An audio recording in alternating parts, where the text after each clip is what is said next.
Portanto, nós conceituamos a emergência hipertensiva como sendo níveis tensionais para a sistólica igual ou superior a 180 mm de mercúrio e para a diastólica igual ou superior a 120 mm de mercúrio, em que há presença de lesão em órgão-alvo e também há risco eminente de morte nesse caso. Agora, para a urgência hipertensiva, na urgência hipertensiva nós temos cifras tensionais para a diastólica também superior, igual ou superior a 120 mm de mercúrio, mas só que não há lesão em órgão-alvo, nem tampouco existe risco eminente de morte, ok?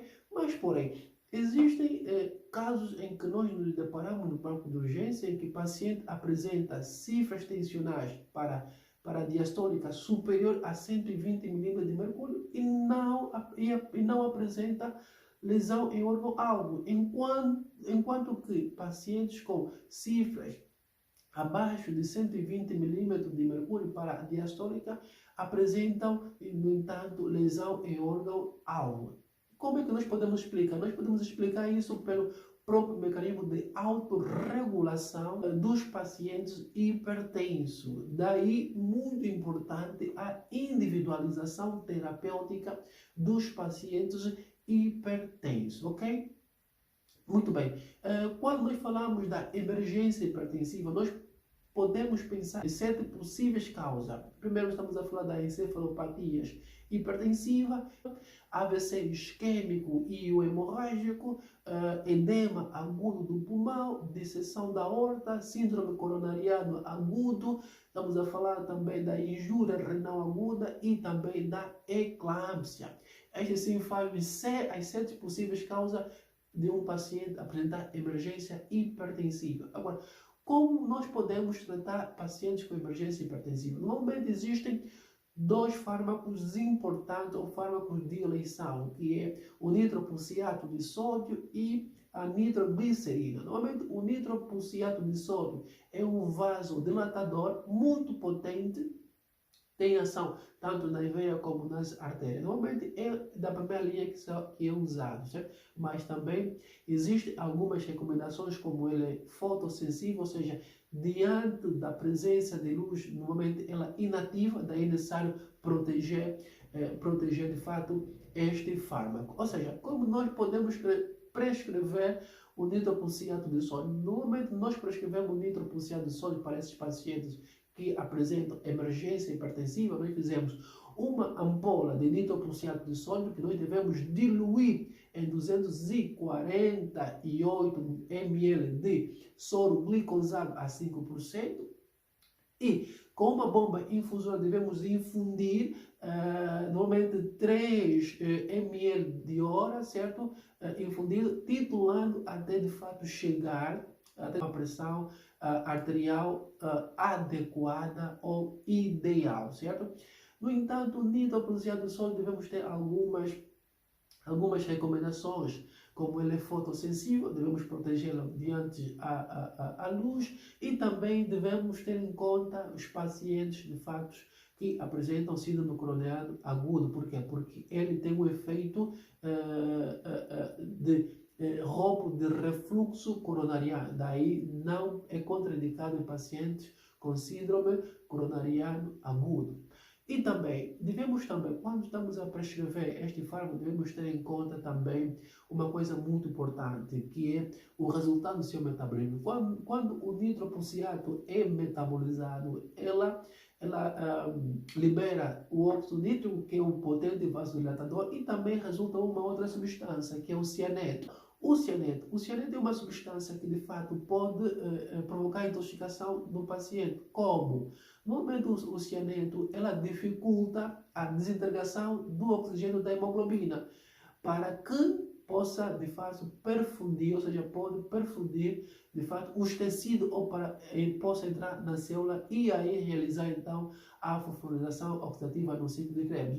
O que vai ocorrer? O que ocorre neste caso é que o cianeto, impedindo isto, faz com que o oxigênio não entre na célula, fazendo com que a célula, para que possa produzir energia, nesse que o ATP, ela utiliza uma via alternativa, que é a via do ácido lático. Dali, teremos aumento da produção do ácido lático, fazendo com que o paciente pode apresentar a acidose lática. Daí, muito importante, então, nesses casos. Esses casos acontecem quando nós usamos de modo prolongado, nesse caso, o nitroprusiato.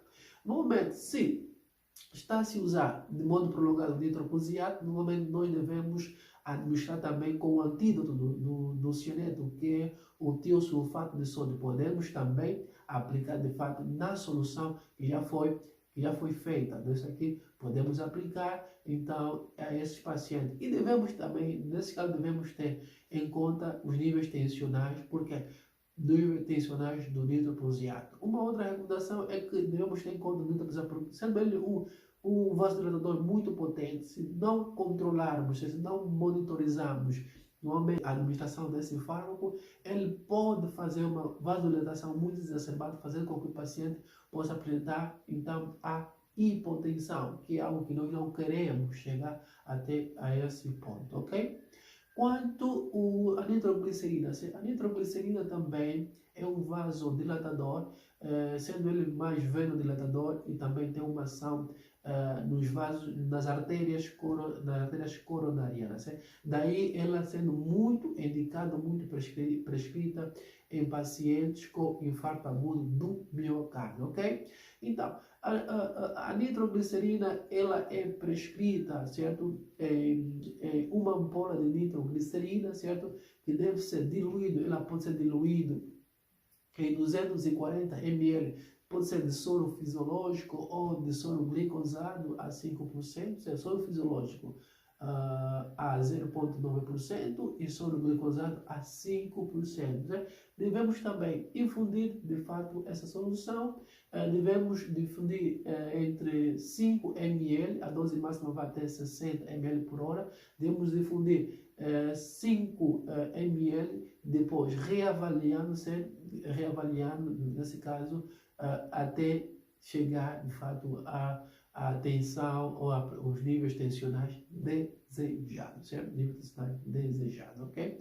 Então, a nitroglicerina devemos ter em conta também, quando estamos em casos de disseção da aorta, devemos usar primeiro o propanolol. Quando estamos em caso de disseção da aorta, recomenda-se o uso inicial do propanolol e posteriormente o uso da nitroglicerina, ok?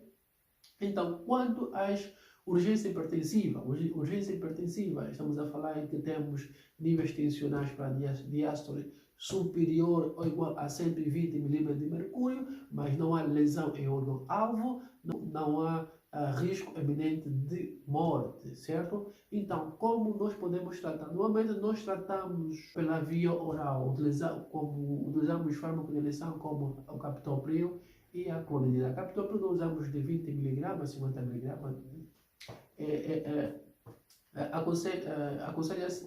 Aconselho pela via oral, aconselho a via sublingual para ter maior absorção e ação será mais rápida nesse paciente. Devemos reavaliar o paciente de 20 em 20 minutos, certo? Caso os níveis tensionais não que nós queremos, nós podemos de fato também administrar de novo mais 20 mg. Certo? A clonidina fizemos um comprimido que é de 0,15 mg, devemos reavaliar também, fazendo com que, e vendo até chegar a os níveis tensionais adequados, ok?